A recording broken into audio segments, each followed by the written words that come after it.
شادی کے بعد یوں ہی وقت گزرنے لگا۔ شاہد بھی ہمارے گھر آنے جانے لگا تھا۔ کبھی کبھی تو آدھی رات کو اسے کوئی کام پڑ جاتا اور پھر میاں جب تک میری جدائی نہ کر لیتے وہ مہمان خانے میں انتظار کرتا رہتا۔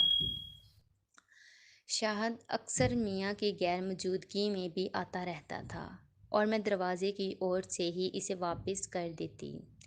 میاں اس بات پر ناراض ہوتے کہ میں ان کے دوست کو پانی تک نہیں پوچھتی۔ شاہد بھی اکثر جاتے جاتے چوت کر جاتا۔ کبھی کہتا کہ بھابھی ابھی تو جا رہا ہوں مگر میرا حصہ کب ملے گا؟ کبھی کہتا کہ رات آپ کو خواب میں دیکھا۔ گھر کی بات اب گھر تک نہیں رہی تھی بلکہ مہمان خانے تک پہنچ رہی تھی۔ میرے میاں شرارت بھری باتیں شاہد کو بھی بتانے لگے تھے۔ ایک دفعہ جب میں مہمان خانے میں چائے دینے گئی تو وہ شاہد کو بتا رہے تھے کہ رات کی مستی میں ان کے لنٹ پر مہر نساء نے کاٹا ہے۔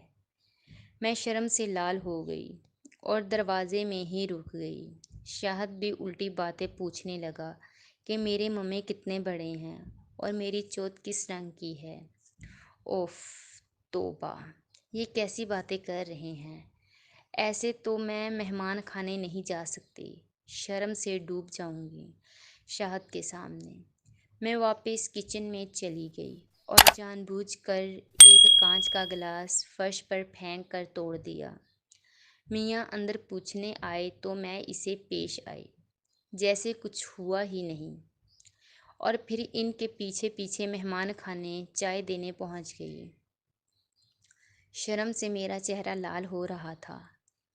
ان دونوں کو تو نہیں پتا تھا کہ میں نے ان کی باتیں سن چکی ہوں۔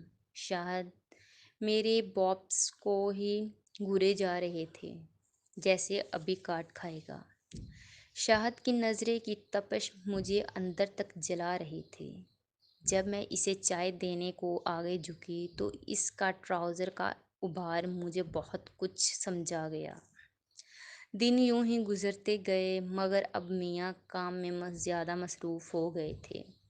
کراچی میں ہوتے ہوئے بھی دیر سے گھر آتے اور جلدی سے چدائی کر کے سو جاتے۔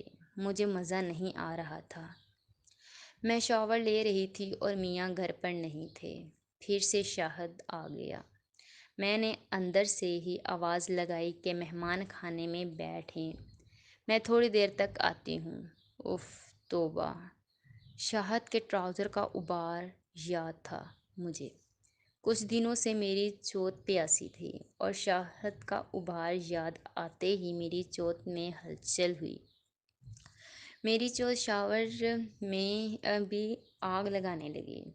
میں نے جلدی سے شاور لیا، کپڑے پہنے اور مہمان خانے کا رخ کیا جہاں شاہد میرا انتظار کر رہا تھا۔ شاہد نے سلام کیا اور ساتھ ہی اس کی نظریں میری چھاتیوں پر مقناطیس کی طرح چپک گئیں۔ میں نے اپنی چھاتیوں کی طرف دیکھا تو میں چکرا گئی کیونکہ میں نے جلدی میں برا نہیں پہنی تھی اور شاور لینے سے بدن گیلا تھا جس سے میری سفید قمیض بھی گیلی ہو کر بدن سے چپک گئی تھی۔ میرے بابس کا نظارہ شاہد کے سامنے تھا۔ میں ہمیشہ عبایا پہنتی تھی اور کسی غیر مرد کو اپنے قریب آنے نہیں دیا۔ میں نے ہمیشہ اپنا بدن شاہد سے چھپایا تھا مگر آج مجھے لگا جیسے میں شاہد کے سامنے ننگی ہو گئی ہوں۔ اور بات بھی کچھ ایسی تھی۔ میری براؤن نپل سفید قمیض سے واضح نظر آ رہی تھی جیسے سفید چادر پر پیتل کا سکہ رکھا ہو۔ میں اتنی بوکھلا گئی کہ میں کچھ پوچھنا ہی بھول گئی۔ مجھے کچھ سمجھ نہ آئی کہ میں کیا کروں۔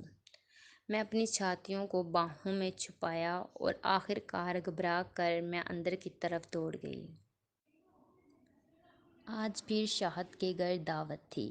شاور والے واقعے کے بعد میں شاہد سے کترا رہی تھی مگر میاں کے اصرار پر جانا پڑا۔ میں نے عبایا پہنا ہوا تھا اس لیے تھوڑا سا سکون محسوس کر رہی تھی کہ وہ میرا بدن نہیں دیکھ سکتا واپس آنے لگے تو میاں کے فون کی گھنٹی بج گئی اور ساتھ ہی میری قسمت کی بھی۔ میاں کو آفس کے کام سے جانا تھا اور شاہد سے کہا کہ مجھے گھر چھوڑ دے۔ میں ہچکچانے کے باوجود نہ نہیں کر سکی اور شاہد کی گاڑی میں پچھلی سیٹ پر بیٹھ گئی۔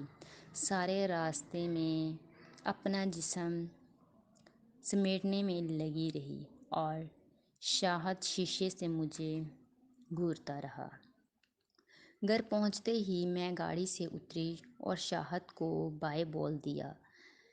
ساتھ ہی شاہد بھی گاڑی سے اتر آیا۔ کہنے لگا، مہرونسا، آپ کے پاس دودھ ہے؟ میں نے غصے سے بولا، کیا مطلب؟ تو کہنے لگا، کچھ نہیں، میں تو کہہ رہا تھا کہ ایک کپ چائے پلا دیں۔ مہمان خانے میں بیٹھو، میں لاتی ہوں۔ اور وہ میرے پیچھے پیچھے اندر آنے لگے۔ اس کے آگے چلتے ہوئے مجھے لگا جیسے وہ میری گانٹ کو آنکھیں پھاڑ کر دیکھ رہا ہے۔ عبایا تو پہنا تھا، مگر جیسے جیسے میں چلتی جاتی میری گانٹ مضبوط ہوتی۔ مجھے لگا جیسے وہ میری گانٹ کو چھونے لگا ہے۔ شکر ہے اندر آنے تک ایسا ویسا کچھ نہ ہوا جو میں سوچ رہی تھی، مگر جیسے ہی گھر کے اندر داخل ہوئے تو شاہد میرے آگے کی بوٹی جھپکنے لگا۔ میرے دل کی دھڑکن ایک دم تیز ہوئی، جیسے ابھی نلک سے پانی نکل آئے گا۔ میرے ہونٹ تو جیسے سوکھ گئے۔ میں سوچ رہی تھی کہ اگر آج شاہد نے کچھ ایسا ویسا کیا تو میں کیا کروں گی؟ میری جو اتنے دنوں کی پیاسی تھی اور کچھ اور کہہ رہی تھی، مگر یہ جسم کسی اور نے آ پکڑ لیا۔ میں دل ہی دل میں سوچ رہی تھی کہ اگر شاہد نے مجھے چھوڑنے کا بولا تو میں اسے تھپڑ مار یا کہیں دور پر چھپ جاؤں۔ مجھے کچھ سمجھ نہیں آ رہی تھی کہ اگر شاہد کی نیت خراب ہے تو میاں کو بتاؤں یا چپ رہوں۔